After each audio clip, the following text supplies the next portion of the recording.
بسم اللہ الرحمن الرحیم۔ السلام علیکم جناب مدثر اقبال آپ کو خوش آمدید کہتا ہے۔ بحریہ ٹاؤن سے متعلق اور ریل اسٹیٹ سے متعلق آج ایک اور بڑی اور اہم خبر سے متعلق آپ کو بتانے جا رہے ہیں۔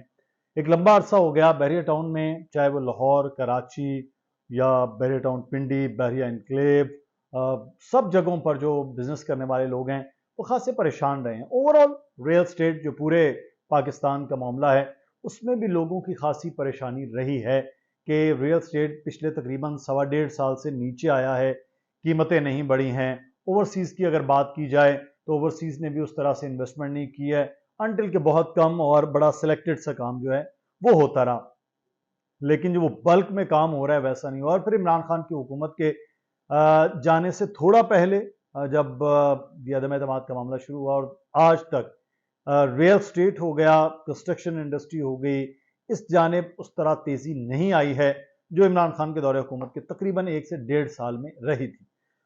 بہرحال اس وقت جو ہے وہ ریل اسٹیٹ کے ایک مشکل وقت میں ایک اور فیصلہ ہو رہا ہے، اور وہ فیصلہ بحریہ ٹاؤن کی انتظامیہ نے کیا ہے، بحریہ ٹاؤن پشاور کا۔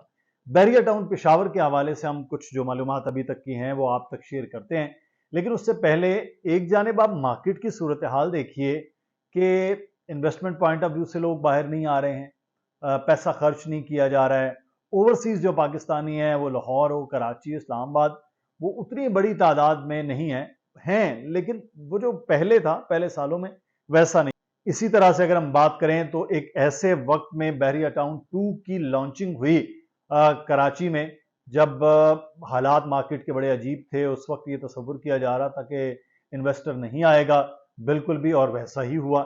اس کی 2 وجوہات تھی کراچی کے حوالے سے۔ ایک تو سوچ سے بھی زیادہ قیمتیں تھیں، موجودہ بحریہ ٹاؤن سے اتنا دور ہونے کے باوجود قیمتوں کا بہت زیادہ تعین کیا گیا کہ یہ قیمتیں ہوں گی، اس لیے اتنی زیادہ اس کو پذیرائی نہیں ملی، اتنی بکنگ نہیں ہو پائی ہے، چاہے وہ ولاز ہوں، پلاٹس ہوں، بڑے ہوں، چھوٹے ہوں، کمرشل ہو، اس طرح سے۔ لیکن بہرحال بحریہ ٹاؤن نے اپنے ڈیلرز کے ذریعے چیزیں ان کو تو سیل کر دینی ہوتی ہے، وہ آگے پھر جانے کچھ چیزیں چلیں، مارکیٹ آہستہ آہستہ، کیونکہ بحریہ ٹاؤن کراچی کی اگر ہم بات کریں تو ابھی وہ اس طرح سے آباد نہیں ہے جس کو مکمل، تو ایک تو بہت بڑا ہے، بہت زیادہ بڑا ہے، پھر اس میں ہائی رائز بہت زیادہ ہیں، پھر وہاں پر پلاٹس جو ہیں وہ بڑی تعداد میں، وہاں پر ابھی تک اس طرح سے آبادی نہیں ہو پائی ہے۔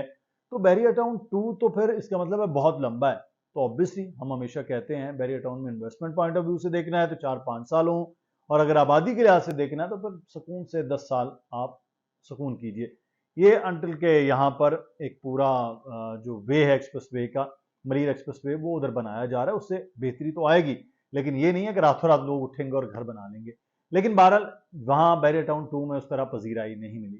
بحریہ ٹاؤن لاہور کراچی سے پہلے بنا تھا، آباد بھی زیادہ ہے، ہماری پچھلی کچھ ویڈیوز میں بھی آپ نے دیکھا ہے وہاں، بلکہ بحریہ ٹاؤن بھی، بحریہ آرچرڈ بھی، بحریہ ایجوکیشن سٹی بھی، وہ سارے آباد اس لیے ہوئے کہ لاہور میں بحریہ ٹاؤن جو ہے وہ تو بڑا ہے لیکن باقی اس طرح سے چھوٹے ہیں، اور لاہور میں جس جانب یہ بنائے گئے وہاں پھر آبادی بہت تیزی کے ساتھ پھیل گئی، رائیون روڈ ہو گیا، فیروزپور روڈ ہو گیا، تو یہاں پر یہ ایک فرق رہا ہے۔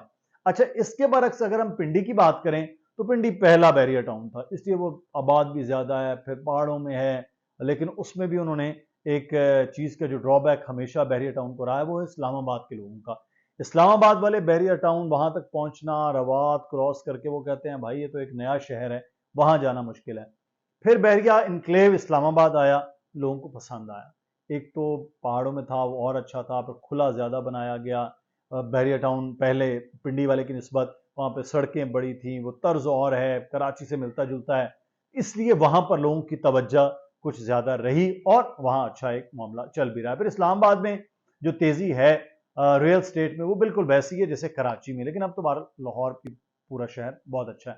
اب بحریہ ٹاؤن پشاور جو ہماری اطلاعات ہیں کہ کیوں بحریہ ٹاؤن پشاور کا لایا جا رہا ہے، ایک تو بحریہ ٹاؤن ہمیشہ اوورسیز کو ٹارگٹ کرتا ہے، یہ آپ مد نظر رکھیں، اوورسیز کو جب ٹارگٹ کرتا ہے تو پشاور مطلب خیبر پختونخوا، وہاں پر بہت بڑی تعداد میں خیبر پختونخوا کے جو اوورسیز ہیں وہ رہتے ہیں، مڈل ایسٹ میں بھی اور یورپ میں بھی، مڈل ایسٹ خاص طور پہ وہاں بہت زیادہ ہے۔ اس لیے یہ بھی اطلاعات ہیں کہ بحریہ ٹاؤن پشاور جو ہے وہ لوکیشن بہت اچھی چوز کی جا رہی ہے کہ جہاں پر آمد و رفت، جیسے بیریئر ٹاؤن ہمیشہ مین سڑکوں کے قریب بنایا جاتا ہے کہ آمد و رفت کے لیے آسان ہو جائے، آنا جانا ایزی ہو جائے. پھر پشاور خوش قسمتی سے اتنا بڑا شہر نہیں ہے. میں خوش قسمتی اس لیے کہہ رہا ہوں کیونکہ جتنے بڑے شہر ہوتے ہیں مسائل اتنے زیادہ ہوتے ہیں. پشاور جتنا خوبصورت شہر ہے، اور کہتے ہیں نا کہ وہ پھولوں کا شہر ہے، تو جتنا خوبصورت شہر ہے اس میں اتنی ہی اچھا ڈیولپمنٹ کے پوائنٹ آف ویو سے چیزیں کی جائیں. پھر یہ بھی ہماری اطلاعات ہیں کہ جو چیزیں پنڈی، لاہور اور کراچی میں چیزیں نہیں ہو پائیں، وہ ان چیزوں کو بھی مد نظر رکھ کر پشاور کی پلاننگ کی جا رہی ہے. بیریئر ٹاؤن ذرائع کے مطابق وہاں پلاننگ کی جا رہی ہے. تو اب اس میں دو تین چیزیں بڑی اہم ہیں.